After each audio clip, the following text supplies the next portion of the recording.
So I'll ask again for the people in the cheap seats, who in the world are we negotiating with? This is the question. It's not a rude question. It's not a wrong question. And it's certainly not the ignorance of people like Joy Behar and The View who want to make the purely ignorant and altogether stupid accusation that the U.S. military hasn't accomplished anything. I want to take away from what our men and women have been doing over there, because what they've accomplished is incredible. And if we can deter Iran at all, whether it's 2 years over there, explain to me. Our military? Well, I think we've got the best military in the world. I think they do what they're told. No, we can, what have they accomplished so far in Iran? What have they accomplished? Well, I think any time we can deter Iran, whether it's for another year, whether it's for 10 Obama years, had a deal I think that's a win for this country. Obama had a deal in place. And if you say to me, Tony, it's The View, why do you pay attention? It's because it's what liberal white women pay attention to, which is why they're so terrible, why they're so misinformed, why they're so broken as people. And if you think that's offensive, dear Lord, keep listening. It only gets worse from here. Tony Katz today. Guys, an absolute pleasure to be with you. We've got the White House briefing that'll be coming up in the next hour. Stephen Yates will be breaking down what's going on in Iran and possible next steps. If you ask what the military has accomplished, we have accomplished what the JCPOA, the Joint Comprehensive Plan of Action, the Obama deal, did not, actually stopping them, or at least proving that they were working on nuclear weapons, they were working on long-range missiles, they fired long-range missiles, and now they can't. And that's better. That's clearly better. My problem is not the Joy Behar problem. The Joy Behar problem is that she is such a hateful shrew of a human being. And if you're upset with the word shrew, let me say for the record, I cleaned it up for radio. She can't honestly address the situation. Her hatred of Trump blinds any possibility, which is why her and people like her are unserious people. It's why they cannot be listened to. It's why they should be mocked, ridiculed, and ignored. They deserve every bit of laughter in their face that they get. Joy Behar is definitively a dumb woman. And The View has no interest in proactively sharing a story that matters. We know this. And as for the woman who was cheering on the military is different than being asked the question, what did they do? They did what it is that Barack Obama refused to do. Barack Obama gave them runway to a nuclear weapon. We stopped that. It's better. You know what we haven't done? We haven't ended the regime. And when I hear that we have a deal with Iran, I don't know what I'm supposed to do with that information. What possible deal do we have? With whom? The guy that they're talking about is Mohammed Bagher Ghalibaf, Galibaf. This was the spokesperson, or I should say the speaker for the Iranian parliament. Now, one could argue what kind of power the Iranian parliament has. But one can clearly say this is not the Ayatollah. This is not the supreme leader who decides everything. And if you say to me, will we have a supreme leader? It's the son. It's Mojbata. Where the hell is that guy? Where the hell is that cardboard cutout of a human being?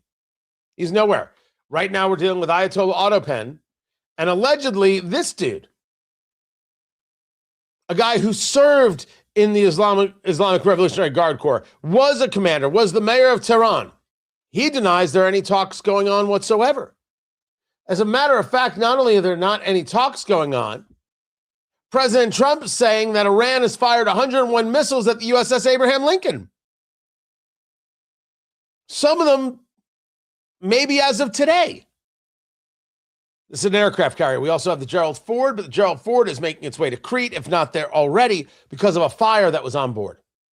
It's an aircraft carrier. Things do go wrong. You repair, you move on. Hopefully repair quickly. The Iranians, being people who, I should say the Iranian regime, always talking tough, never a moment where they're not talking tough, 24/7 tough guy. Oh, there's no deal. Oh, we're not interested. And then you get the Wall Street Journal with a world-class headline of how the Iranians are playing hardball as mediators push for talks with the U.S. You're going to have Steve Witkoff and some Iranians allegedly meeting on Thursday. Yes, the Iranians like to make this claim of being tough, and therefore it's hardball. They'd play a lot less hardball if they were dead. And this is where our conversation has to be. Our conversation has to be, what is victory? The ignorance of the conversation on The View is, well, what has the military done? They are proactive to disparaging the military because they're not actually disparaging the military, even though they are. What they're doing is disparaging Trump. And when you disparage Trump, anything that gets in the wake of disparaging Trump is deemed acceptable. This is who they are. Golda Meir, the former prime minister of Israel, stated that we will have peace with the Palestinians when they love their children more than they hate us. This is when the political right will have peace with the political left. When they love their country more than they hate Trump, and they do not at this moment. They hate Trump on the political left more than they love their country.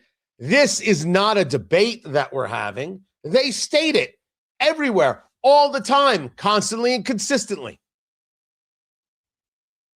They're not even shy about it. Ugly, ugly people. But we do have to ask ourselves, how is it that where is the moment where we say, you know what, this was actually worthwhile?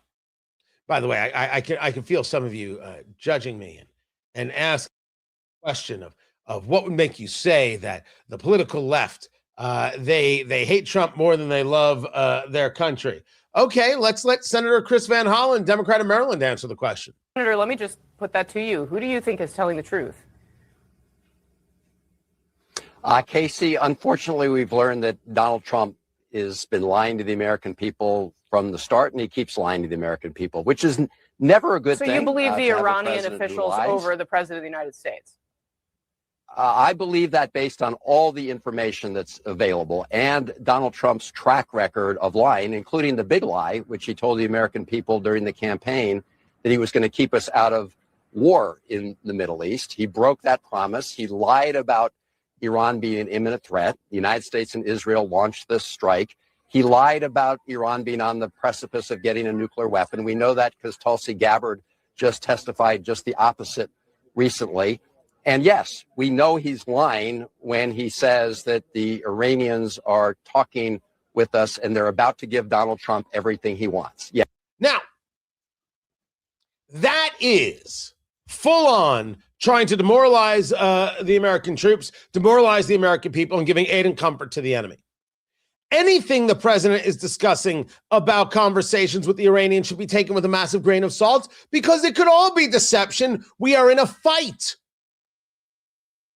The problem here is not that Chris Van Hollen is stupid. The problem here is that Chris Van Hollen hates you more than he loves you. He hates Trump more than he loves the country. Is there any question now regarding enriched uranium at 60% and us going in and getting it, which is going to involve boots on the ground, which is going to be a whole nother conversation? Is there any question that the Iranians do have missile capacity that could reach 2,500 miles as they tried to hit the base at Diego Garcia and could hit the whole of Europe? Is there any question that the JCPOA was an unmitigated failure from a fool named Barack Hussein Obama? From the fools who are the Obama bros, the Tommy Veters, and the Ben Rhodes, who were always wrong on this subject. Is there any question that Iran is the largest state sponsor of terror, that they were engaged in supporting the Houthi rebels in Yemen, attacking U.S. and other ships, traveling the Red Sea? Is there any question that the Iranian regime was supporting terrorism in southern Lebanon and Hezbollah with Hamas, where Americans were killed on October 7th, taken hostage and killed? There's no question. There's no doubt. Not from the honest, but from the hateful, from the vile, from the vicious, from those unwilling to stop with their hate of President Trump for 30 seconds and recognize their country means more. They don't believe that. They don't believe that. These people are unworthy of your vote or your love or your time. No harm should befall them. They just can't be allowed power because Chris Van Hollen, Mr. Margarita himself, is a weak, weak man. And if you want to know who he lies to himself. Because he knows that anything Trump is saying about possible deals could actually be true, could actually be all misdirection, could be something said here while he's setting up something over there. Yes, that is absolutely possible. I concede that that is possible. But this is warfare, which is the key differentiator, isn't it? Trump keeping us out of wars. Well, I was never somebody who voted for Trump on that measure. I live in the real world where everything is possible and things change on a dime, and sometimes you have to deal with them. I never ascribed to the very, very childlike policy of no more forever wars. I don't even know what the hell that means. No more forever wars should mean you go in, you kill everybody in a week, and you go home, you have lunch. I would suggest pastrami. I mean, after a long week, what would feel better, huh? You think I'm callous? You think I'm cold? No, I am discussing a strategy and a philosophy. That I'm not interested in wars. I'm interested in ending any threat to the United States with ferocity. I'm very clear on this subject. And for the people like, oh, sure, you're totally fine going to war with other people's kids. It's always other people's kids. And this is why people who say that can't be in charge, because we need adults in the room and they are still children, emotionally crippled, wrecked people. Yes, I'm fully aware I'm sending somebody else's child into war. Thank you very much. That's how it works. So we shouldn't go for light and transient causes. And we shouldn't go half-assed. We should go full. We should go overwhelming. We should go heavy. And no one remains alive from their side. That's my take. That's my philosophy. I think it's a winner. So now we get back to where we started, this thing with the fool, Joy Behar, who's a dumb woman. Quote me, it's fine. What does it matter what she says? Our question is not, what has the military done? Our question should be, did we achieve the objective? Did we achieve the objective? And I say to you that if any part of the regime remains, then no, we didn't. You cannot allow the regime to remain. You can allow no part of the regime to remain. Anybody connected to the Ayatollah must be destroyed. Anybody connected to the IRGC must be destroyed. The IRGC, the Islamic Revolutionary Guard Corps, must be broken in two so these people can have their lives back. Terrorism is not funded, and we can stop thinking about the freaking Middle East. That's an objective. That was mine. I accept that Trump's may be different. And I accept that I may have to say to him, man, you got that wrong. But I don't know if that's today. I don't know if that's the way it's going to be. I don't know if what's being telegraphed is actually true. I saw B-2 bombers head to the west while we went east and took out Isfahan, Natanz, and Fordow. I don't know right now what's a head fake and what isn't. How this will end, I don't know. I do know that the world without the terrorist regime of Iran is a better world. I do know that it's not Israel trying to keep America in this. It's Saudi Arabia that begged Donald Trump to keep it up. Well, of course, the Saudis want to get rid of the Iranian threat and engage hegemonic power in the region. Everyone's got their reasons. Ours is to end the terrorist threat, end any possibility of a nuclear threat, and then think about something else. That involves removing the regime. That's what I want Trump to do. If he doesn't, well, then I don't know what if the objective he had solves anything. I'm Tony Katz. This is Tony Katz Today.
Welcome back, everybody. Man, weird start to the show. I'm sorry. Getting set up and then the camera stopped working. It was very, very weird. Very weird, but I'm glad we're here. Now going through the comments. I didn't get a chance to earlier. Yeah, so this idea that we crippled their Navy, I agree. But it's not the Navy I need to cripple, although that's the step to getting to the step, right? The regime can't just be crippled. It has to be ruined. I apologize for nothing.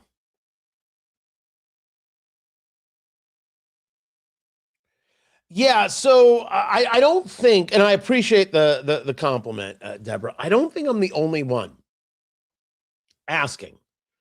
But I do agree that you can't tell me you're making a deal when you also tell me we've killed all the leadership. There's no connection point in that. It doesn't even make any sense. Too crazy for words. But we are going to get into this with Steve Yates. He is going to join us. There he is.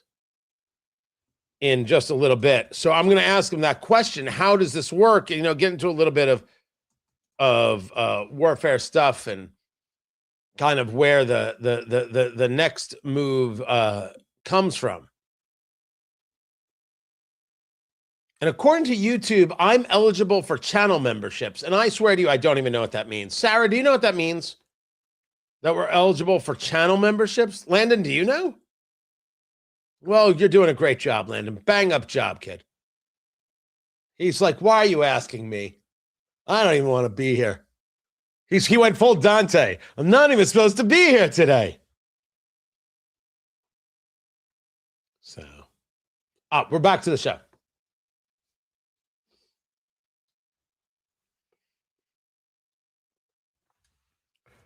White House briefing is scheduled for today. I'm going to bet money that is going to have a little bit of fireworks to it. You've got the war and Department of Homeland Security still not funded. The Democrats won't do it. And I got to tell you, first of all, Tony Katz today. How you doing? How's your mother? I got to tell you that I may have misread a tea leaf. I expected when the Democrats started saying, well, we'll fund TSA, but we're not going to fund ICE, and we'll get these lines moving, and why won't you fund TSA, and why won't you do this, do that? I thought that Republicans were absolutely going to get walloped on that. I thought they were going to get crushed on that. Well, it's been about a week and a half. Nope. And I got to tell you, I can prognosticate and I can take a look at everything and I can utilize my sources. I can come up with, okay, here's where I think things are going. But I made mistakes before. I'm trying to figure out why this didn't happen. Here you have Democrats refusing to fund the Department of Homeland Security, and they're not remotely shy about it. They're not funding DHS. They don't care, and they keep moving the goalposts when it comes to what they want regarding ICE, and the ICE can't do this, and ICE can't do that, and ICE can't do the other, and ICE can't do your mother. Well, that was just rude. No, ICE bad. They really want ICE gone. They want people who are illegally in the country to stay in the country. They want them to be voters. This is a power play. It's clear and it's obvious, but it's obvious to us. And so now I'm forced to ask, is it obvious to others? Am I getting my hopes up? And that's where I've put myself. I put myself in, like, I get a little teary-eyed. I put myself in the place of, there's no way that's possible. That the American people saw this move from the Democrats like, oh, those people are full of crap. There's no way that happened. Because if it did, oh my gosh, what else is possible?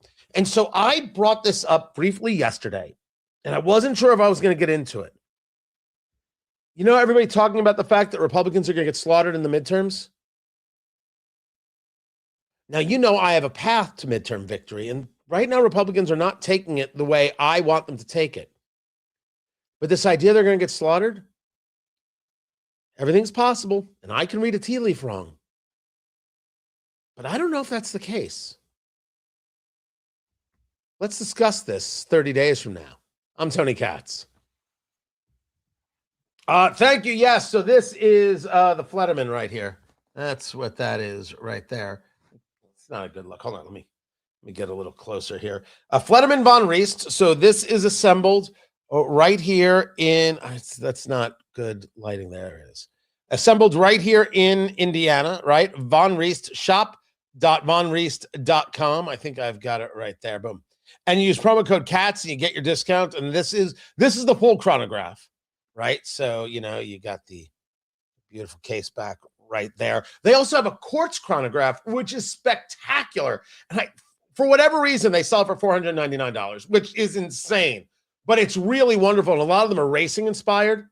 So it's a really, really good, well, it's a chronograph, but it's a really good look. I'm talking about like the striping and everything else. This is a little more of a classic chronograph kind of look like right there. So go to shop.vonriest.com and use promo code CATS and get your discount. Let me see if I can bring them on right there. Look at it, Steve Yates. Now, Steve, we are live in the live stream. So whatever you do, try not to curse like you usually do, sir. It is a problem. I'll do my best. Right.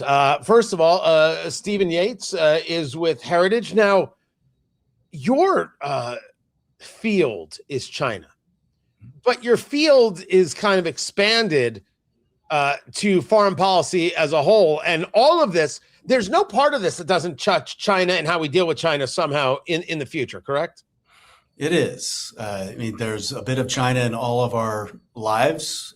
People can feel it from the local level all the way through what's happening in business and definitely every region of the world. And these conflicts we've been facing, there's definitely a China element to each. So we're going to get into what we're seeing, right? The radio show will be back with us in about 2 minutes. And we'll get into, the idea of what a deal is. And so I'm actually putting this out on Twitter right now. How can there be a deal when there is no leader in Iran? That's the question before us that we have to answer. How do you explain this? Well, so give us just a synopsis before we dig deep on the radio show. Sure. Well, first, the one thing I would just remind everyone, it shouldn't need reminding, but a lot of people on TV play this role. The president has much more information, more accurate information, and definitely privileged information that I don't, and neither does anyone else who's not in the room. And if he says he's negotiating with someone, he probably is, and we don't really have evidence otherwise. And if the person identified themselves openly in Iran, they're risking their lives in any number of different ways. So there might be good security reasons for things to play out the way they are, but it is hard for us because we don't get to see. And in this age of information saturation, we don't like flying blind. Yeah. So I talk about this. The most fundamental problem we have, sir, with the broadband world is that people expect things like this. It doesn't work like this. And also there is the misdirection, which I would say this Pentagon has really brought back into, a full understanding and a following of Sun Tzu. All warfare starts with deception. And so saying something is not about misleading the American people. And some people on the political left and certainly in the media's world, they've got a real problem with that. Absolutely, they do. It's a long-term challenge. I mean, really, in World War II and before, there was a pretty refined discipline of information warfare, political warfare in most modern and powerful states. It goes back a couple thousand years. And it's not just in the Asian and Chinese tradition, it's also in the Western tradition. And that's just reality. And somehow in the post-World War II, and especially the post-Vietnam era, we sort of dirtied the idea of engaging in this kind of activity. Our opponents don't, and especially the Chinese Communist Party and the Islamists definitely don't. They're engaged in political warfare first. Stay right there. Let's get back to the radio show. I'll bring you in a second. So what does it mean to be at war? What does warfare actually look like? And let's discuss the art of deception when it comes to warfare. I mean, it's a huge part of things. I get that we may not like it. I get that the American press can't stand it. But if you did what the American press said to do, you would lose everything all the time, everywhere. Tony Katz today. Good to be with you. Steve Yates joins me right now. He is the Senior Research Fellow on China and National Security Policy and is at the Young Fellow Asian Studies Center with the Heritage Foundation. And sir, good to be with you. We were talking a little bit before we joined the radio show about what it is that we're seeing from President Trump when there is this conversation about how he is speaking to the Iranians and how the Iranians offered him a gift on it was about oil and natural gas. I don't know what the gift is. You take a look at the Wall Street Journal, and they've got the headline, "A wannabe strongman rises in Iran as Trump seeks a deal maker." And this is Mohammad Bagher Ghalibaf, who is the spokesperson, or the speaker, I should say, of the Iranian parliament. Now, I think the first question is, who made this guy somebody who could speak for the Iranian people? And then the follow-up is, how can the president make a claim that he's talking to Iran about a deal and ending nuclear weapons this and ending the war that, when you've also bragged that you've killed the entire leadership? Well, Tony, I think what makes it difficult for us is that a lot of these things are true at the same time. Number one, we don't really get to know who the president is talking to yet, because to publicly identify that person is to put the world's biggest bullseye on them by Islamist terrorists and the remnants of the regime that are not yet cowed by getting mowed over by major military operations. And the president talks about this gift. I too sort of smile and wonder what this possible gift is. But what it sounds to me like in tradecraft is that you have someone you're talking to, but you need to know, are they the real deal? And if they do something for you that you can verify is done and is of value, it's sort of like an earnest deposit on credibility. Then you say, well, if they can move those resources, they could open up this sea lane or whatever it was, the test that was given. Then you know you're dealing with a credible counterpart who has some measure of influence. And it seems like the president is feeling his way across the stream, stepping rock by rock in doing that. And so people might not like it. People might want instant answers. I deeply, deeply doubt the instant information is durable and useful information. And I think that's necessary under the current circumstances. Now, this idea that all warfare is deception, right? That's Sun Tzu, the art of war. This infuriates the American people because what we want is information. What we want is answers. I can go to my phone. I can turn on any part of the internet anywhere, if you will, and I can get instant information, but I don't have information here. And how the political left and how the media looks at this and shares this is we're being lied to. We had Senator Chris Van Hollen. We're being lied to about this, lied to about the other, lied to about who's talking to, lied to about the thing, which I consider giving aid and comfort to the enemy. How standard is this throughout our history regarding what the American people are told and what is?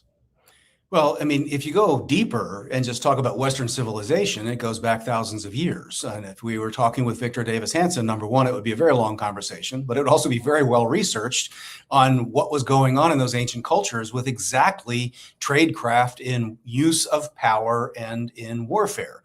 And political warfare, deception, manipulation, all these things are very, very important parts of comprehensive warfare. And it's the way our enemies operate. It's the way the Chinese Communist Party operates. It's the way the Islamist regimes operate. They use all of these tools. And just think about simple terms. If you're gambling. I want to stop you there for a second because you said something that I don't think people comprehend, and I want a little more understanding of. They operate this way. You brought up the Communist Chinese Party, you brought up the Islamist. How do they operate? And when you say they operate this way, who are you comparing them to? The United States or other forces that we have fought before? Right. Well, I would say when you're talking about the Chinese Communist Party and say the Islamist regime that's in Iran, the Islamists that we have faced before and after 9/11, they don't really fuss about is what they're broadcasting true. They only look at, is it useful? Is it moving or manipulating a target? Is it dividing an enemy? And if I can divide and distract my enemy, then I have a net advantage without having had to fire a shot. So they use comprehensive tools, whether it's economic influence and coercion, information influence and coercion, and then also have the use of force, whether it is to hit civilian in addition to military targets. We, however, try to be better. And I admire that impulse, and it's a good impulse. It's part of our checks and balances. But especially since the Vietnam era, we have tried to conduct warfare in ways that are constraining, so that we will limit the kind of public statements that our leaders put out, because we don't want them deceiving us, and we shouldn't want them to deceive us. But the problem is, when you live in globalized and instant information, you don't speak to only one audience. So consider this like playing poker, and I get to hold my cards close to the chest, but yours have to be face up on the table because you've chosen to live in a free and open society. A free and open society is good, but it's also very vulnerable to manipulation and attack. And at a time of crisis, you at least have to be aware of that and try to figure out, are there options that can make us less vulnerable? And are there ways to make them less cloaked and have to show some of their cards? And that's where some of the tools we're using in this campaign come back into that category of making a head fake, maybe giving out different information to try to draw them off guard, and having them in negotiations at the same time. We don't believe them, and we might just as well hit them. Talking to Steve Yates, Senior Research Fellow for China and National Security Policy at the Heritage Foundation, heritage.org. So we can't be sure that anybody's being spoken to. We had all the conversation about President Trump. If you don't come to the table in 2 days, we're going to hit all the power plants, and then saying, all right, we'll give it a 5-day reprieve. But he had never hit a power plant, so who knows what that was. But I hear the political left telling me that this would be a war crime. It is this constant going at President Trump.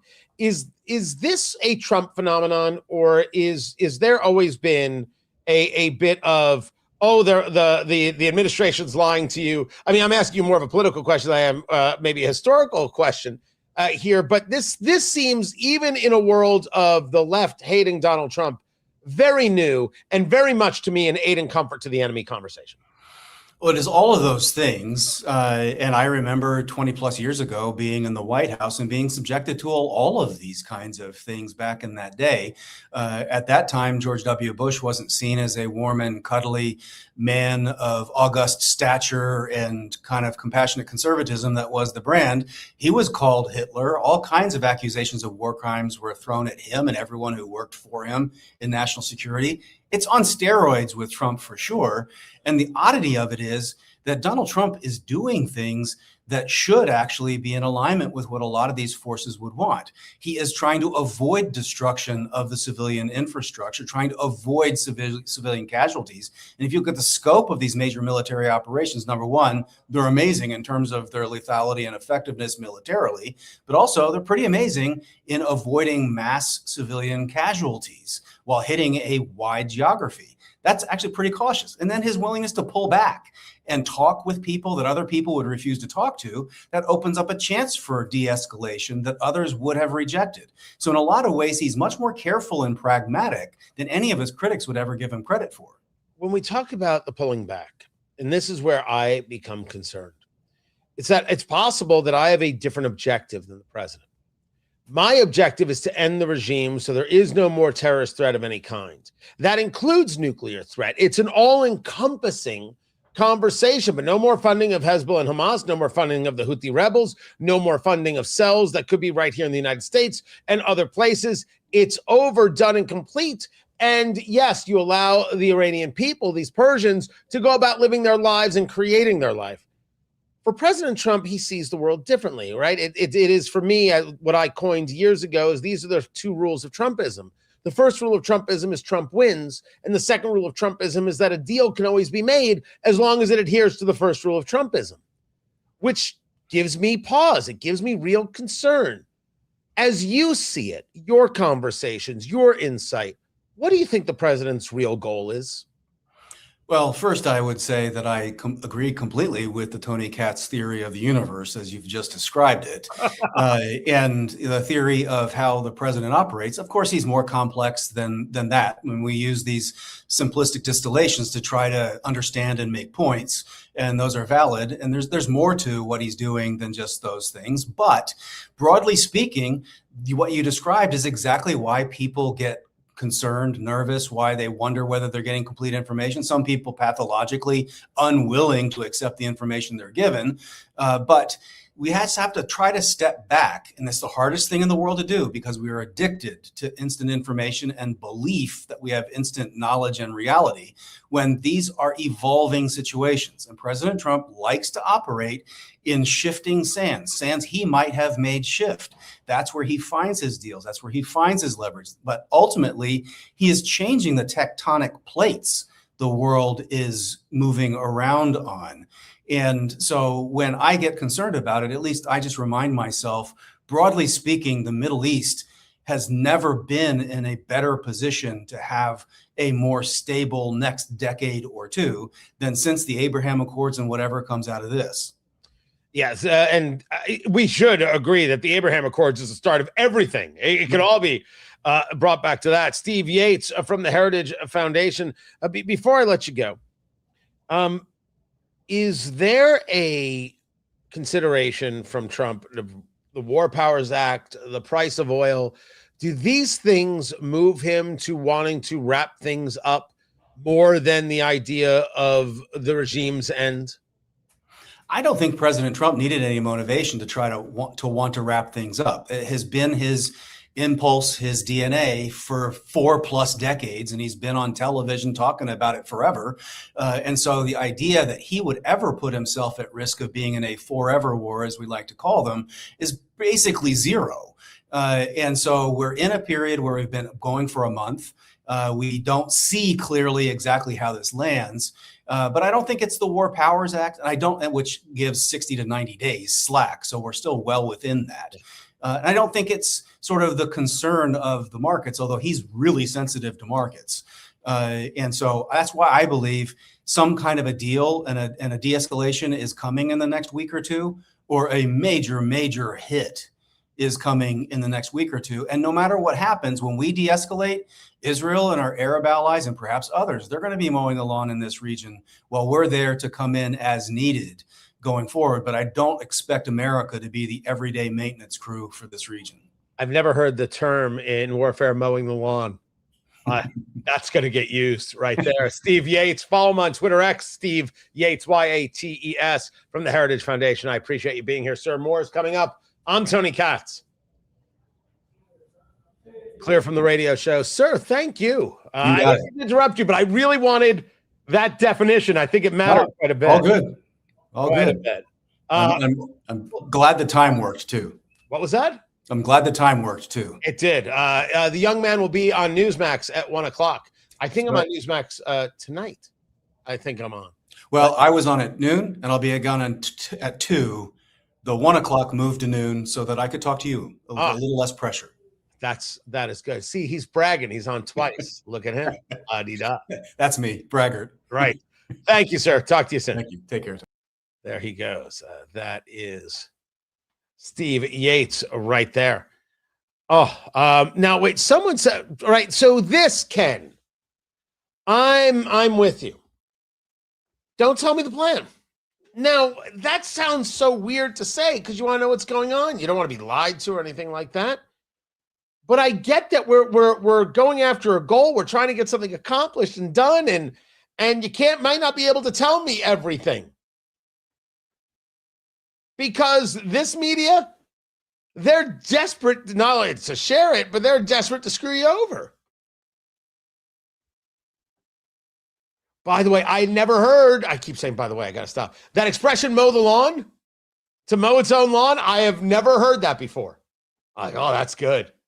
That is good. I plan on using that immediately.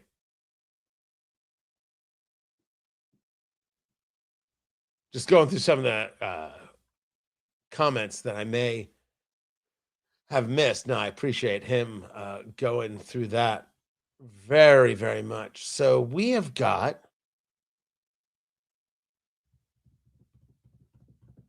the briefing that's going to take place at 1:00.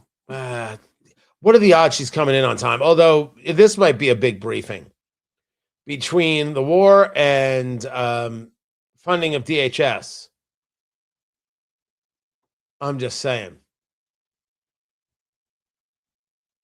It's funny. It's showing here, but it's not showing on the schedule. You may have to find this, young man. Yeah, because I don't know why C-SPAN has these nonstop issues. It's ridiculous. Yes, please do.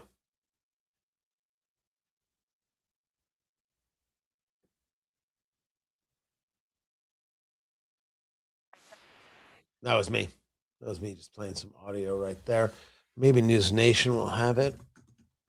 Newsmax will probably have it. I could probably grab it from there. So we'll see. We will see what we will see, what we will see, what we will see.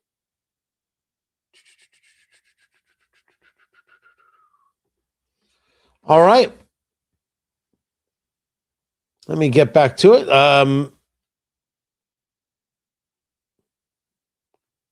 Verdict is coming in for the social media trial. Do you mean the Meta trial? Because Meta got found guilty.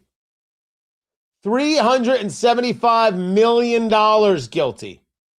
Oh, I mean, I don't know if this is the one you're talking about, John, but I am all over this because I have to ask whether this changes a tremendous amount of how social media works.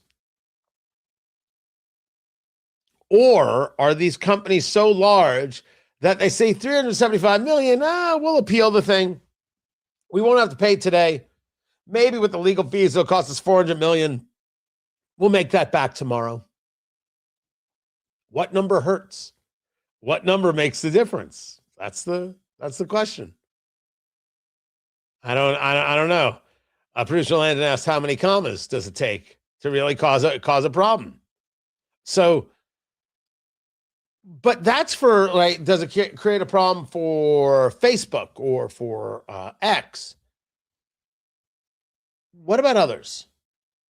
Do others view this the same way? Does it create an issue for how other companies grow? Does it create issues for advertisers who are now connected to things that how do you verify the safety and security? You're sponsoring some service that doesn't offer safety.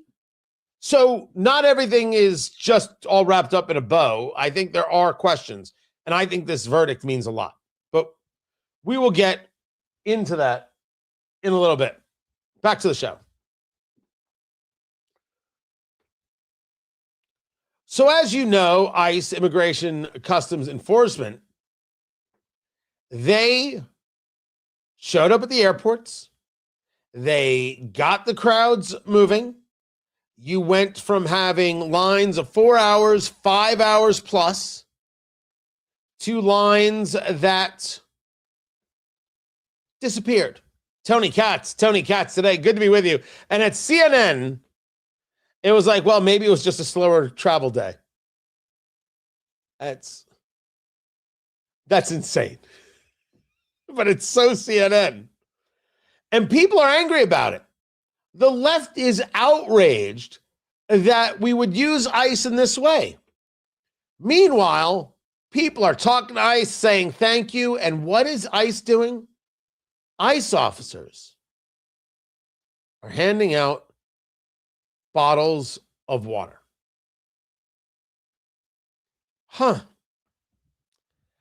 I know a guy. He's on the radio. From what I'm told, incredibly handsome guy. He is the kind of guy that you look at and you're like, I want to carry that guy's babies. And that's the men. And he said on radio, you know what Republicans should do? Republicans, they should grab bottles of water and food and go to airports in their states where the lines are 2 hours, 3 hours, 4 hours long.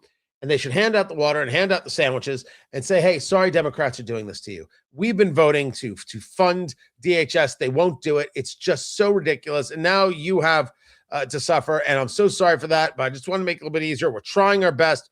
Please, please, please call your senator, call Democrats, tell them to stop this madness. They didn't do it. Ridiculous, if you ask me. ICE is handing out bottles of water. And the question asked, well, where did they get the water? I don't know. The store? This is the waste of money? I got billions of dollars being spent on Medicaid fraud, but it was a couple of bottles of water from Costco that broke the camel's back. Gotcha. Republicans missed a moment. They should have been doing this. They should have been talking to people. They should have been hands-on to show America how hands-off the reality and the dangers and the problems that they're creating for America Democrats are. This is what we said. Somebody listened, just not the right group. I'm Tony Katz. I had it right. We had it right. Hey, sometimes I miss. Not that one. That one we had pretty well on lockdown. So where are we with Karoline Leavitt? Nope, still 1 o'clock. Still 1 o'clock. She may be showing up on a nope. There it is. It's back on the schedule. Good.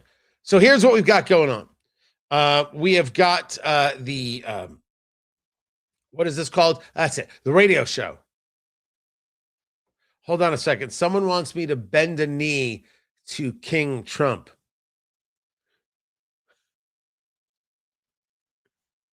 What does one do with that? Am I supposed to now end my whole radio career? Is everyone supposed to shudder in awe of your genius? That's what you write. Bend a knee to King Trump. How about we do this? Right? First of all, who's better at bending a knee than your mom? Second, if only you could hear Preacher Landon.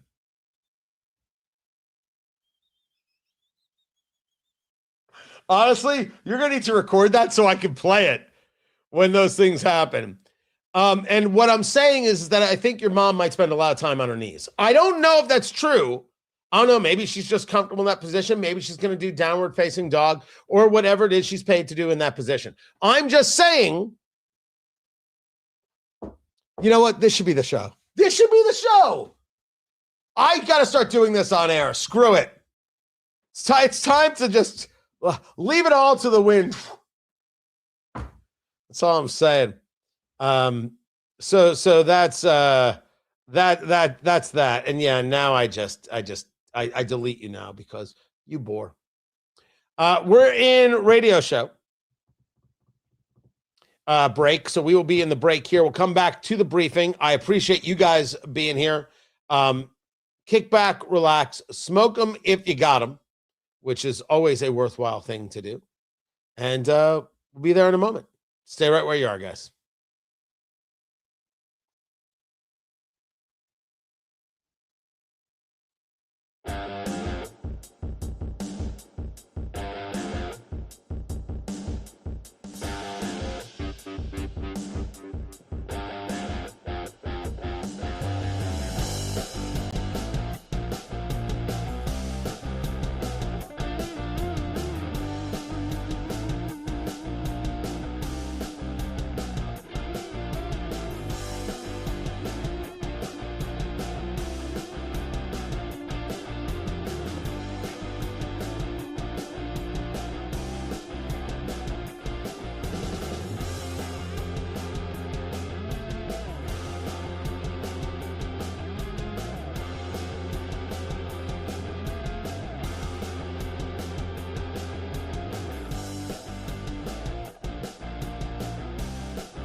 Welcome back. Tony Katz today. Guys, what are you doing? We got a White House press briefing going on. Dogs and cats living together. Mass hysteria between Iran and Department of Homeland Security funding. This should be interesting. It should be interesting to say the least. Now, so there's the room. And you can see that everyone is taking it a little lackadaisical. I mean, Jackie Heinrich or Peter Ducey isn't there. The NBC folks aren't there. Where's Caitlin Collins to be told, I didn't call on you? I didn't call on you. I'm waiting for that as well. So we will get to that in just a little bit. I do have the Meta story. Meta is guilty story I do want to get into, but we'll deal with that in a little bit.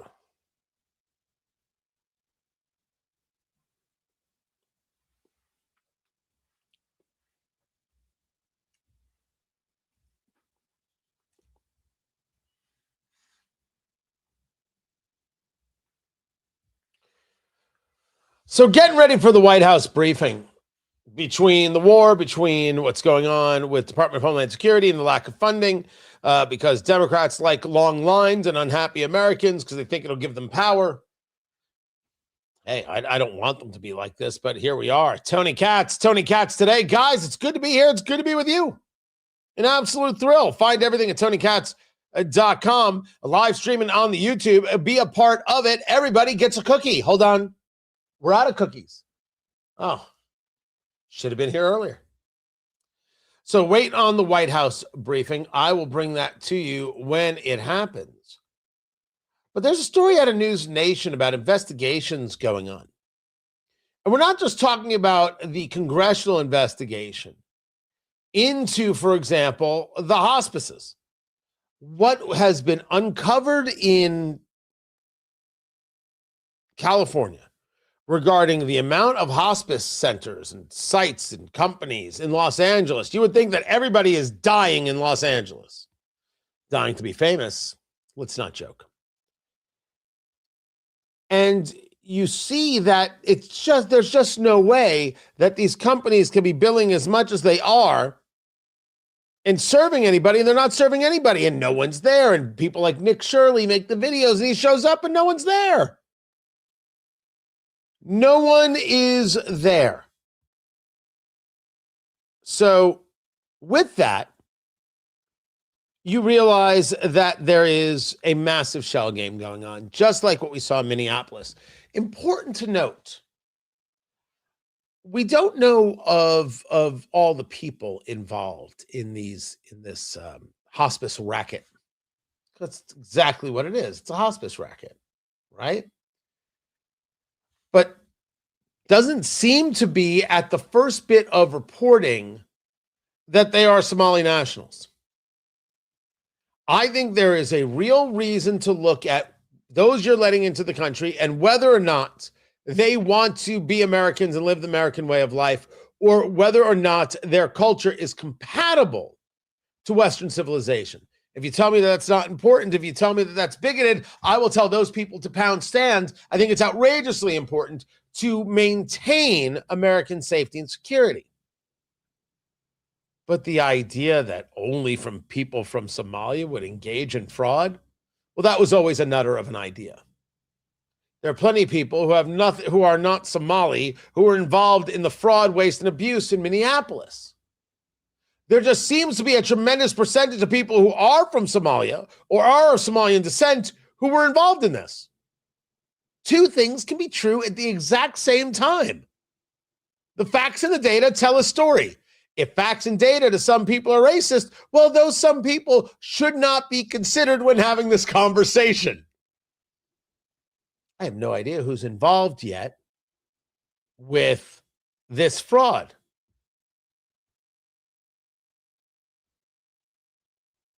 What is it that the government of California knew? And when did they know it? And it could be possible that while Gavin Newsom is a low individual, he may not be Tim Walz low. Because as is reported, at least reported, we may find out more information. The Newsom administration made a move on the issue of fraud back in 2021. Gavin Newsom signed legislation placing a moratorium on new hospice licenses, preventing bad actors from entering the system while strengthening oversight of existing providers. And you can look at that and say, oh, well, isn't that nice to see from a Democrat? But 2021, something else was going on. What was it? What else was going on in 2021? I was thinking about my OnlyFans career. No, that was 2023. What was it that was happening in 2021? That's right, COVID. Are we going to find that the Newsom administration is making a claim to something that isn't connected to what it is they did, that they actually did put a moratorium on things because of what COVID did, because of these other things? I don't know. I guess some bit of investigation is going to find that out. But when we find out that, just like we did in Minneapolis, that you had these reports given, the recognition that there was fraud. Hey, there's a problem. Hey, this is happening. Hey, that's happening. Hey, this is an issue. Hey, you got to do something about this. Hey, we're reporting this. And the government folk there in Minneapolis, in Minnesota, did nothing because they could take the report, but they didn't have anything to do with the report, and that was purposeful. Their system did not allow them to follow through on when hearing about an allegation of fraud because the system wasn't meant to do that. It didn't care if there was fraud. As long as you were writing checks, well, look how good we are. Remember, a great difference between the political right and the political left. The political right views the success of a program by how many people don't need it. The left views the success of a program as how many people are on it. Said differently, the left views it as how many people use it, and the right views it as how many people are off of it. That's the difference. That is a very concrete example of a difference between the political right and the political left. And there are differences. Don't tell me about the uniparty nonsense. There are some things where they are in tandem to the stupidity. We can agree to such things.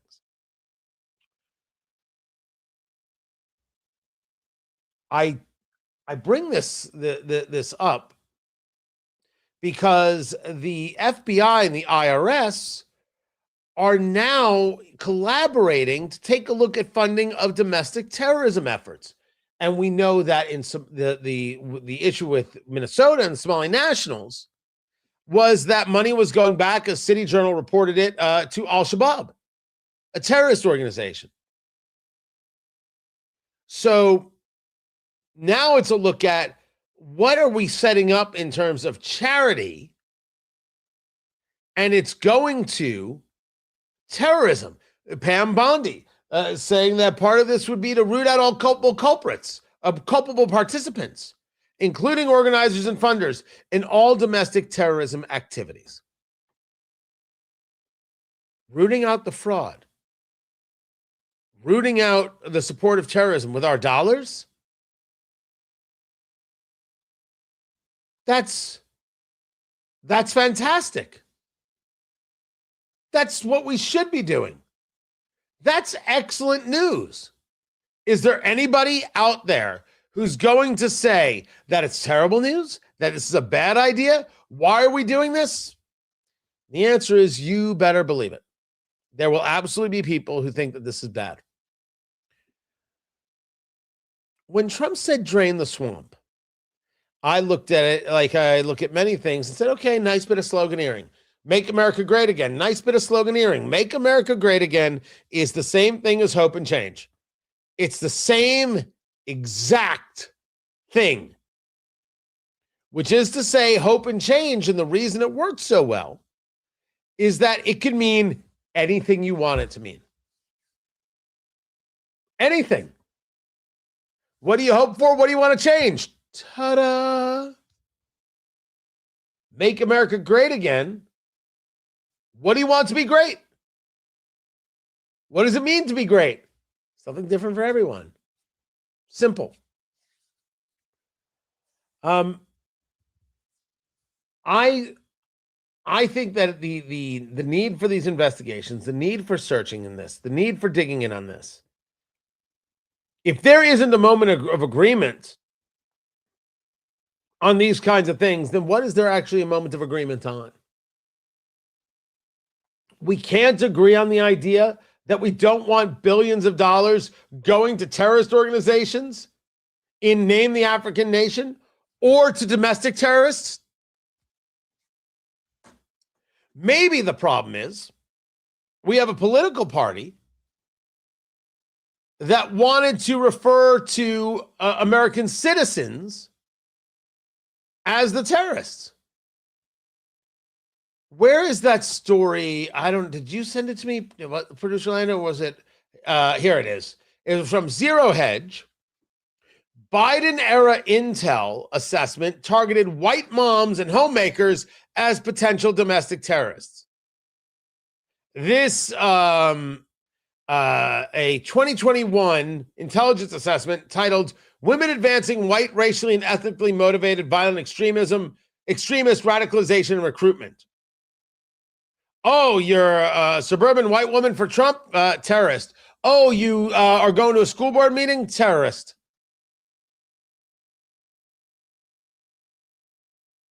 That's who they are. That's who the left is. Do they focus on the things that matter most to us, or do they focus on preventing others from speaking so they can go about winning elections? When Trump said drain the swamp, I took it as just a statement of, okay, that's just a line. It's just one of those things.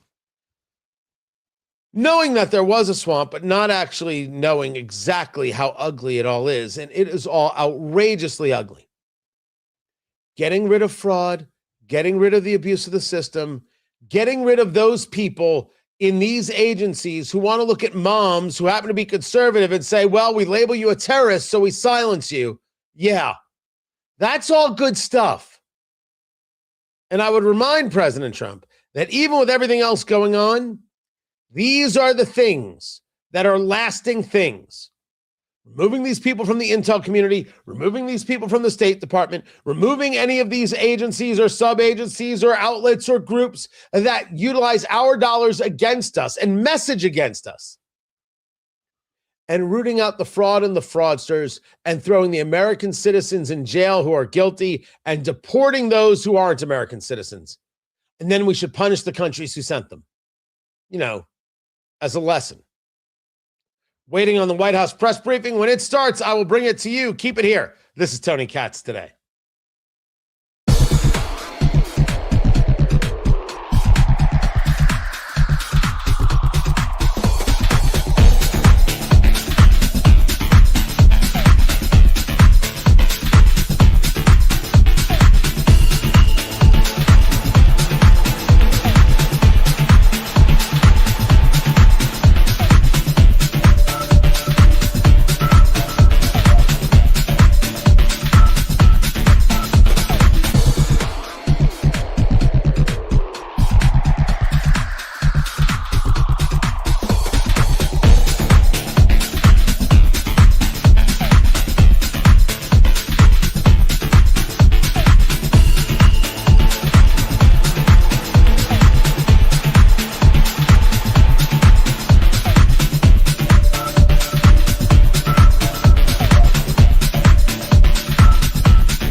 Welcome back, everybody. Tony Katz.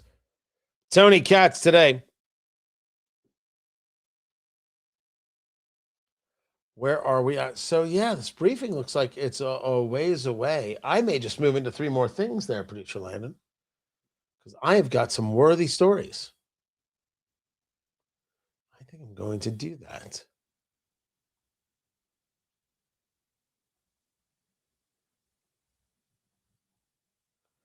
Okay, there's that. I realized, chat room, we were talking about a different social media trial. I don't know which one this is. So we'll take a look at that. There's that. There's this. There's this.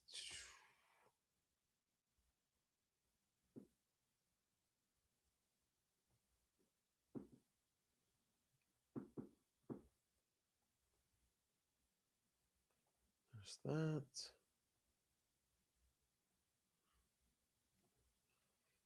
There we go.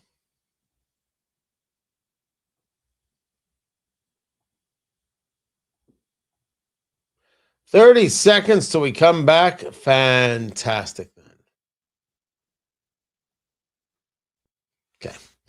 Excellent. Coming back.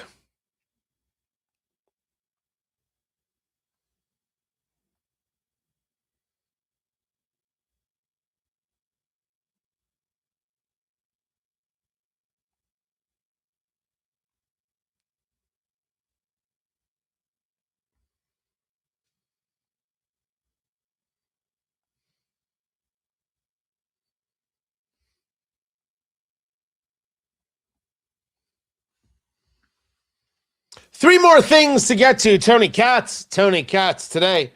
Guys, these are things that should be headlines, but because with everything going on, they may not be headlines.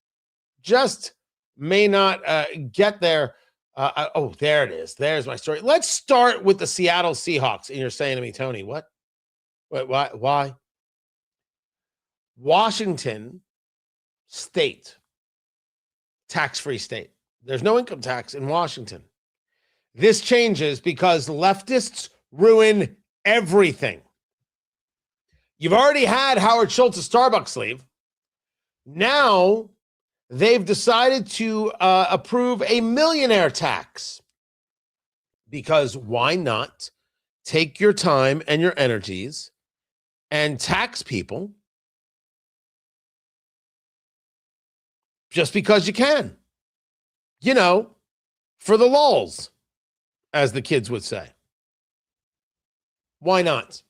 That's what they did in Washington State. A 9.9% rate applying to everybody earning more than $1 million annually. And the governor, Bob Ferguson, is like, I'm going to sign that. But the general manager of the Seattle Seahawks is like, yeah, about that. We're trying to keep a winning football team here, and we're trying to do our best to sign good players. And if you have this fakakta stupid tax, it's going to make our life very difficult because people are not going to want to play here. They've been utilizing that, hey, we're tax-free for years. And now people are like, well, you're not going to be able to do that anymore. They're going to have to pay more to get players. It's going to hurt them financially. So I have recently deemed myself, although I have asked, and this is a true story, I have asked, I said, I want to be named in my state, Indiana, although I'm willing to do it for the Midwest. If other governors would like to name me, if Governor Stitt in Oklahoma, where we're on KRMG, would like to name me the ambassador to bringing in business from loser states. Originally, I wanted to be named the Indiana ambassador to New York for grabbing business from normal people. All right, I'm going to need a better name, but go with me on this. I go to New York, I walk into businesses, and I say, seriously, what's wrong with you all? What are you doing here? Stop being in New York. This place is stupid. But the bagels, Tony, would you shut it? You can ship the bagels in until they're all gone. Come to my Indiana and actually be in a place where there's a workforce, where there are decent people, where the housing is inexpensive, and most importantly, you can keep your money. Come on. That's my pitch. That's my whole pitch. And I want to be the ambassador. And now I mentioned Governor Stitt. We're on in Detroit, but that's not going to happen. We're on in Illinois, but that's Pritzker. Sorry, Peoria. That's not going to happen. We're on in St. Louis. I don't even know who the governor is in Missouri. Who's the governor of Missouri? Maybe we can make that happen in Missouri. We're on a couple other places. We're on in North Carolina on WBT, but that is not going to happen right now. So right now it's just Indiana and Oklahoma. Boy has got to start where he starts. I think you already have Indiana trying to get the Chicago Bears to come to Indiana, which is a no freaking brainer. It's a no-brainer. You have Chicago, which just passed, they're putting in place a new hospitality tax to attract more tourists. So what are they doing?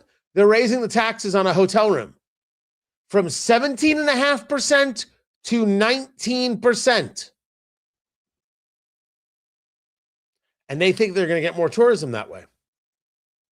Well, why would you ever go to Chicago for an event? You're insane to go to Illinois for an event. Come to Indiana, come to Oklahoma, come to North Carolina. All right, the governor, but everything else, come to North Carolina. There are places you can go. So the Bears are discussing the possibility of moving the team to Northwest Indiana, a town called Hammond, where this amazing opportunity is and can be built. And some people, because it's Hammond, want the Bears to change their name from the Bears to the Eggs, so they could be called the Hammond Eggs. Huh? Okay, Chicago Bears it is. But why just the Bears? The Cubs, the White Sox, the Blackhawks, the Bulls, come to Indiana. What are you doing? What are you doing? By the way, Oklahoma, they've got the OKC Thunder. Maybe they'd like another pro team. What are you doing? Staying in a state that hates you. So to the Seattle Seahawks. What are you doing? What? Hi. My name's Tony Katz from the great state of Indiana. How can we help you? We're going to be 6 million people. We're going to have 14 professional teams. That's what it's going to be. And by the way, there's a lot of issues with building out stadiums and giveaways and stuff like that. I think that the system that how we've gone about doing this with the Bears is really interesting because the Bears have real skin in the game. Not perfect, but much better than I thought it would be. The Seahawks should move. And then there is Jennifer Welch, the podcaster, the new face of the Democrats. She's the Democrats' Joe Rogan, don't you know? And she's there on the MS Now Freak Show. I don't know when this was, but I guess people missed this, her saying this about J.D. Vance. He is married to a woman of Indian descent. Yes. He has mixed race children. Yes. So to all of the MAGA voters out there, if this man will not defend his wife and will not defend his kids, do you think he gives a crap about you or anything to do with you? What is she talking about? Defending his wife, defending his kids. You think because he's married to a woman who's Indian, he's not going to protect his kids? He doesn't love his kids? Is this now the official Democrat Party position? Just say anything? The answer is yes. That is their position. That's the Jennifer Welch position. I'm Tony Katz. These people, they never stop being outrageously ugly. And you're right, Stephen. I forgot the Chicago Sky. I did forget the WNBA Chicago Sky. You're absolutely correct about that. Yes, they can keep the Sky. Oh, that's the whole point. They could totally keep Angel Reese. We don't need that. We don't need that. We've got Caitlin Clark. We're good. We are solid. We got Sophie Cunningham. We got Lexi Hull. We're fine. That's right. We have Aaliyah Boston. It's been 2 years. We're on year 3 with Caitlin Clark. You've got the new WNBA contract, which, for the record, the Fever are going to be the test. The Fever, between those 4, they're going to write some checks. I think, though, is the salary cap $7 million? Producer Landon? The WNBA new salary cap, is that $7 million? Yeah. I think no one's going to get paid more than Caitlin, but the other 3 are going to do really, really, really well. And I would assume that the 4 of them will have a salary. Their salary will be just over $3 million. The 4 of them. And that's with Caitlin getting the max, which I think might be 1.4. And the others might be getting $500,000 a year apiece, which when you take a look at what they were making before, which was, I think, like 72,000 or something like that. Yeah, it's a step up. It's a step up. And if you don't know, here, the Pacers organization, which owns the Fever, has put real money in this. The practice facility they're building for the Fever, that's the one that's going to be connected to the 4,000 seat arena, right? No, not for playing, for concerts. They're building a 4,000 seat arena, and it's right next to where the Fever are going to practice. And then they play, they'll play at Gamebridge because they sell out. And Gamebridge is where the Pacers play. Right now, the Fever might be better than the Pacers. So, but I think that's a special circumstance amongst the league. So here, people do pay attention to it because it's the epicenter of everything. It is. I mean, you have the WNBA All-Star game here, and you're right. It's not the same game. But this town, you wouldn't know a difference. It's just a party. And I do like parties. So, getting ready for the White House briefing. I hope it starts soon. I want to cover as much of it as possible and get that to you.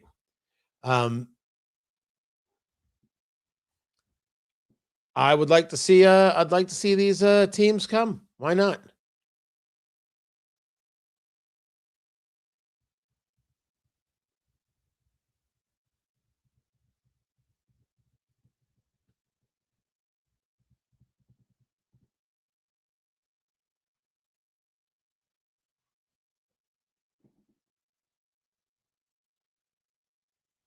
All right.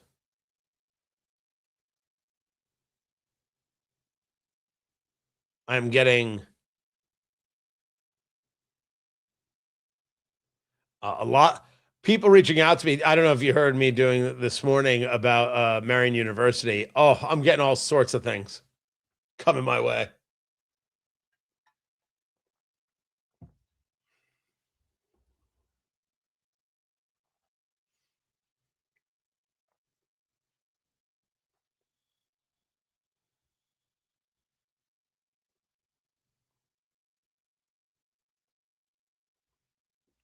Getting ready for the White House press briefing. Tony Katz today. Getting ready for the White House press briefing. Tony Katz today. Good to be here. Good to be with you. Before we do, though, I think it's only fair that I torture you with the most horrific thing that Senator Cory Booker of New Jersey may have ever said. That arguably got the most attention in the past year since Donald Trump has been back in office is California Governor Gavin Newsom.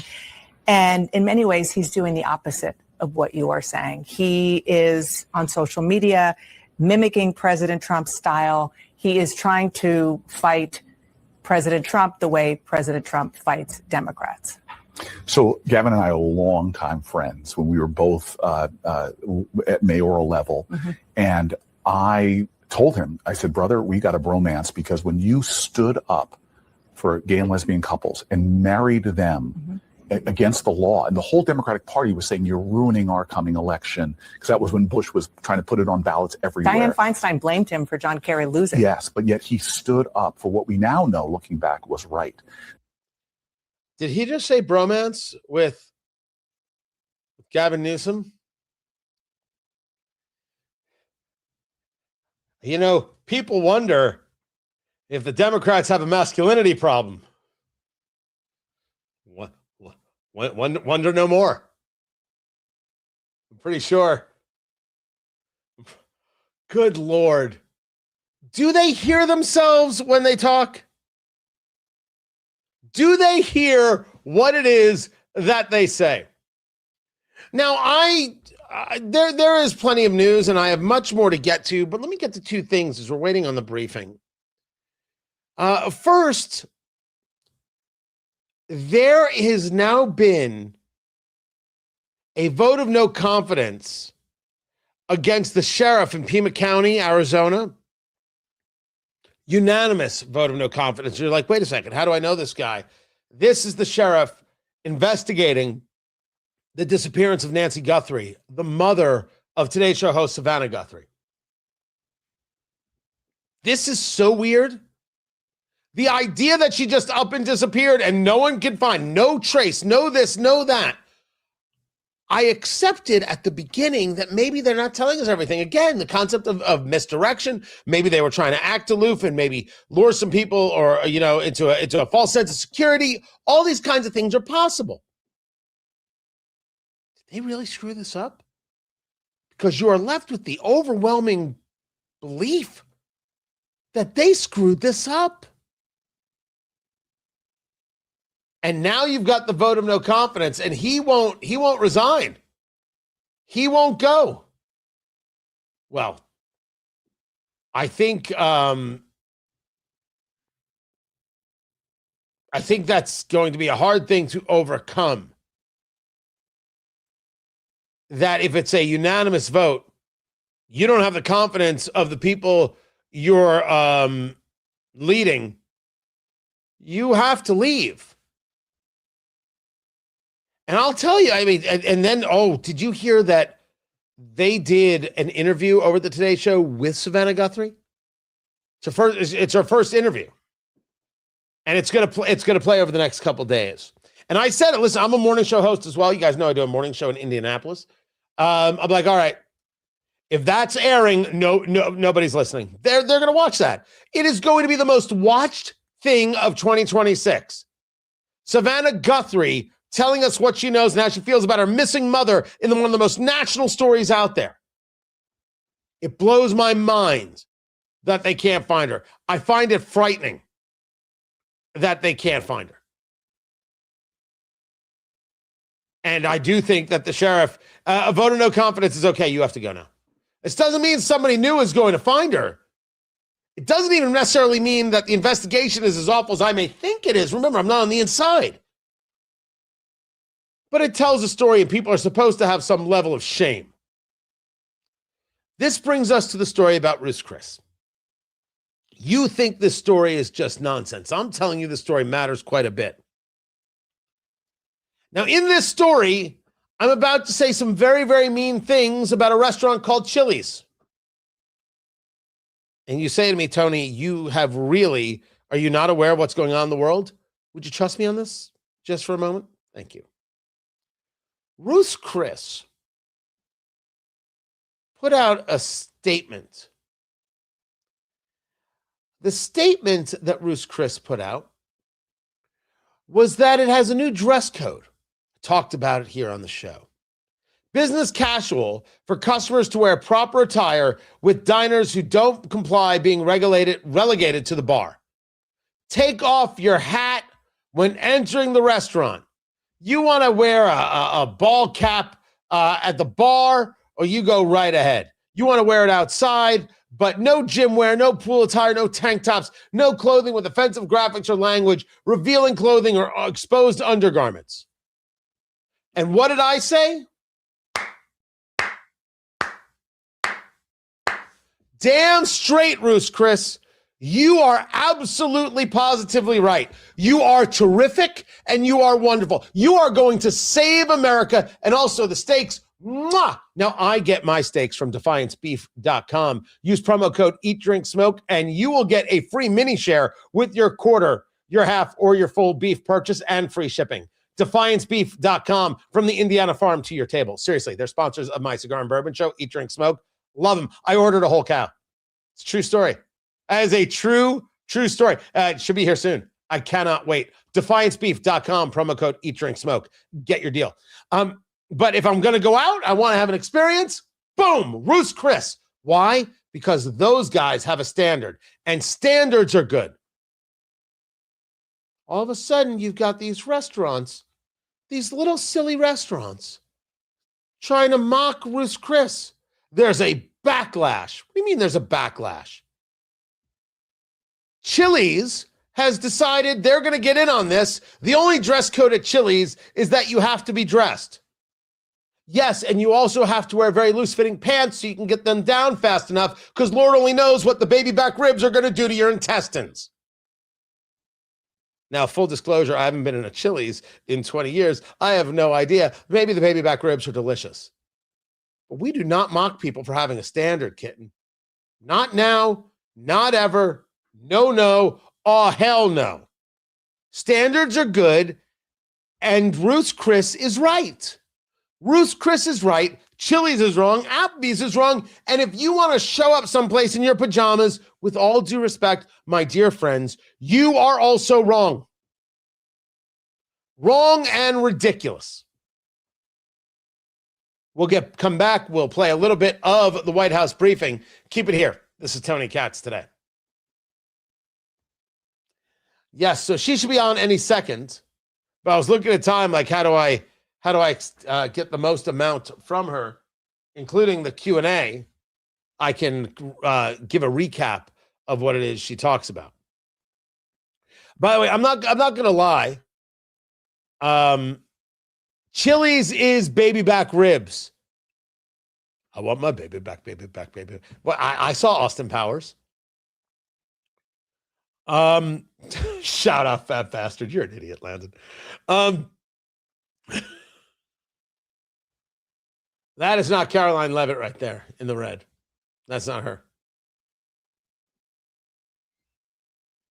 I don't know who that was, by the way. Part of this is because I wholeheartedly believe it. I wholeheartedly believe that that Roos Chris is in the right. I also believe that they would be a fantastic sponsor of this program. No one talks more about the deliciousness of steak and of proper attire than yours truly. I think Roos Chris should sponsor airline flights. You should be able to take a Roos Chris flight to Vegas where everyone has to be dressed right and the meal is provided by Roos Chris. You would take that. True or false? You take that flight. I mean, do it from a hub, right? Do it from a major hub, even though I'd love to have it local. Let's say you did it from Chicago. You did it from O'Hare. You had the Roos Chris flight. First of all, everybody's showing up in suits and in the dress and everything else would be awesome. Then everybody allow smoking on the plane, for the love of God. Everybody's walking on with a drink in real glass. And then everybody gets, it doesn't have to be major, right? You can make it smaller, just like a 5-ounce filet. Boom, filet, a little bit of potato action, some kind of veg, done. They wouldn't care what they spent. It wouldn't matter to them. They'd be like, take my money, please. Hold on, that's just me. Take my money, please. Be outstanding. Stupendous. Oh, don't get me wrong. The flight would be $1,400 for coach. Yep. They're going to do it. I'm telling you right now. People want they want experience. They want better. Air travel has so fallen apart And it's a good article from Dave Marcus a couple years back. And he points out that, we used to have the Concorde. We used to fly from Paris.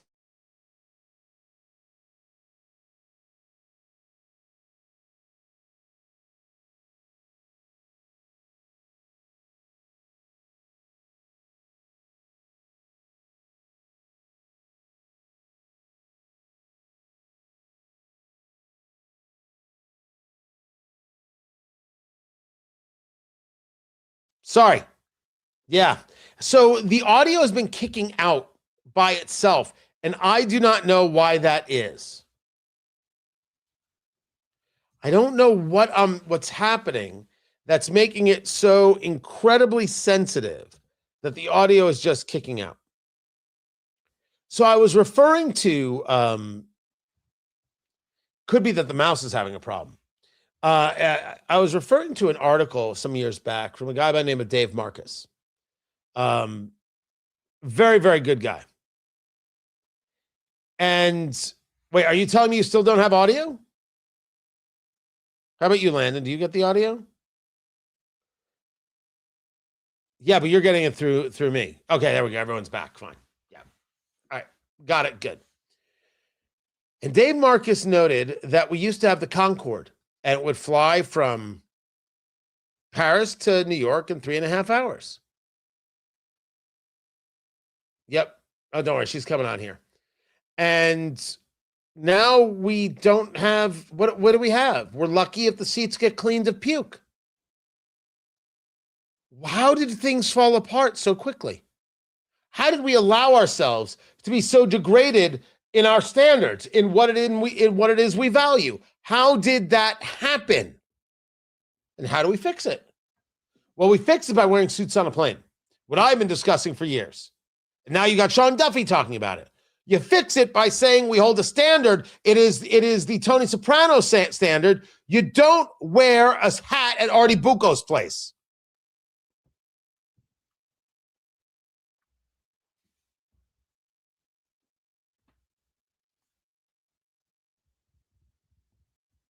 Karoline Leavitt ready to come out and give the White House press briefing. I'll cover as much of it here as I can. For the record, it was scheduled to start 48 minutes ago. So I don't know, maybe some last minute wranglings. We will see. But this right here is Karoline Leavitt. Me, I'm Tony Katz, and the show is Tony Katz Today. Let's listen in. We're going to start with some scheduling announcements. And of course, this evening, she's making it impossible for me to listen. Don't worry, I have a plan because I'm good like that. Thank you so very much, producer Landon, for having the other stream going right here. Stolen from her because Democrats embrace reckless open border policies and reckless sanctuary city policies, which put criminals back into American He's talking about the murder of Sheridan. How many more Americans have to die before the Democrats end this madness? President Trump's position is very clear. He wants the federal government opened. He wants the Department of Homeland Security funded, and he wants the Democrat shutdown to end immediately. The president will also continue to call on Democrat leaders in sanctuary cities and states like J.B. Pritzker, where this young, beautiful girl was murdered, to cooperate with ICE and stop releasing illegal alien criminals into American neighborhoods. It is for the safety of every American citizen, including all of the people in this room. With that, I will take your questions. And here in our new media seat today. Wow, that was a quick intro. Thanks, Karoline. Thanks, Gabe, for being here. Thank you. I have two questions for you. First, if the war in Iran continues past this current round of peace talks and with thousands of troops on their way to the Middle East, is there a point, either a number of ground troops or a number of days, at which the president will consider? Oh, to answer that question. Well, as you know right now, that formal authorization from Congress is not necessary because we're currently in major combat operations in Iran. The Department of War and the president, as I said, estimated about a 4 to 6 week timeline for the full completion of these military combat operations. We're again on day 25 today. And as a courtesy, nevertheless, the administration did notify Congress, the Gang of Eight, ahead of the launch of the operation 25 days ago. And we've also had our top national security officials go to Capitol Hill to brief lawmakers, again, out of courtesy and out of respect for them. So at this moment, it's unnecessary. But of course, the president in this administration will always abide by the law. Gabe. Or do you have a follow-up? Yes, sure, go ahead. Second question. In my reporting, speak a lot to young voters, many of whom voted for President Trump for the first time in 2024, hoping to have no more wars and to have lower prices. Now, with the war taking place and with gas prices going up, curious what President Trump's message would be to those voters who kind of swung into his coalition in 2024, but maybe don't feel the administration's going as they had expected. President Trump is doing this for you. He's doing this for young people so that we are no longer threatened by a rogue terrorist regime in the Middle East that seeks to kill the brave men and women who serve in our country in the Middle East, many of them young people themselves, young men and women who serve this country honorably in uniform and have been threatened, killed, and maimed by the rogue Iranian terrorist regime for 47 years. President Trump finally had the courage to step up and do what's right by our national security, our homeland security. As for the temporary short-term fluctuation in gas prices, the president has said once these combat operations are over, this administration is going to continue to unleash American energy dominance. We're continuing to do that every day, and we're going to see prices at the pump go back down just as. This should have been the argument the day of. Here's what we're doing. Here's why we're doing it. And here's how I'm doing for you. This is why it matters. Get people on your side. It would have taken 26 minutes. Nope. 22 minutes. Nope. 17 minutes. 17 minutes tops.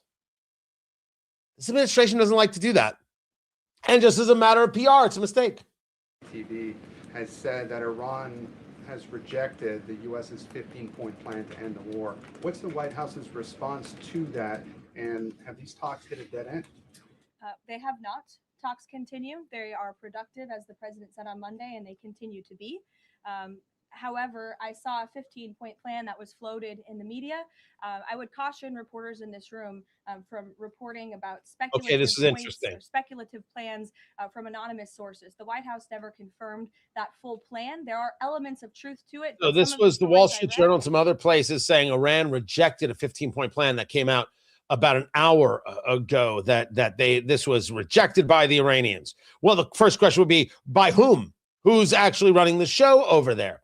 What Karoline Leavitt is saying is, whoa, just because that got said doesn't mean there was ever a plan. We never mentioned the plan. We didn't say that there was a 15-point plan. Just because you're hearing things doesn't make it true.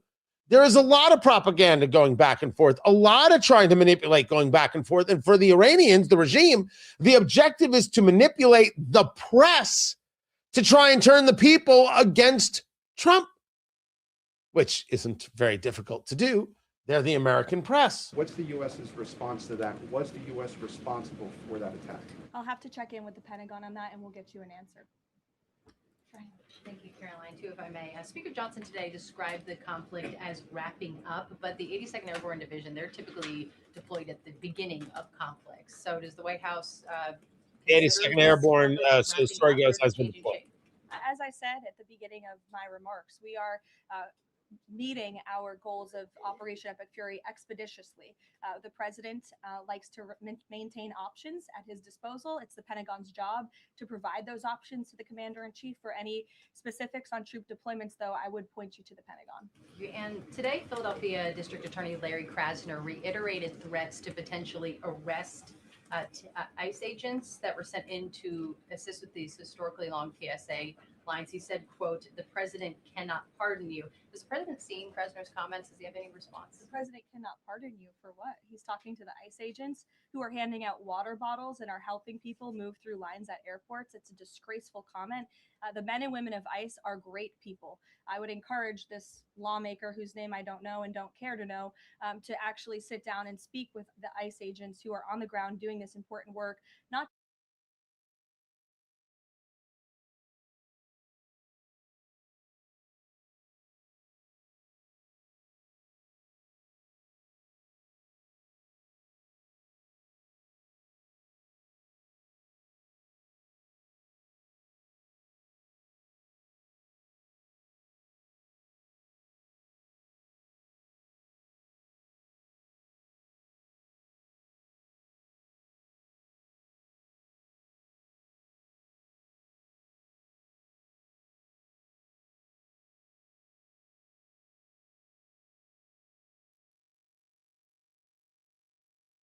works. You commit crimes within the jurisdiction that is the city and county of Philadelphia, I prosecute you. That is how it works. No, I don't take a phone call from the president saying, let him go. No, the president cannot pardon you. I'll say it again. The president cannot pardon you. And yes, I will put you in handcuffs and I will put you in a courtroom. And if necessary, I will put you in a jail cell. Philadelphia, the city of brotherly love or something. I'm Tony Katz. Really sorry about the audio, guys. I don't know why it's doing that. It's something I'm doing and I'm not conscious of it. Like I don't see it. But anyway, let me get back to the briefing here. Let's see what else we can just bring up. First event of the season on the South Lawn, so pray for good weather to highlight the president's successful policy. It's not that. It was over there at the Fox News one. There it is. May 14th and 15th. And of course, as always, we'll provide additional logistical details to all of you in the media for that trip, who I know look forward to coming with us as well. One follow-up. Was that a precondition? Did the two leaders speak about the conclusion of the war? Was that a precondition for them to have this rescheduled meeting?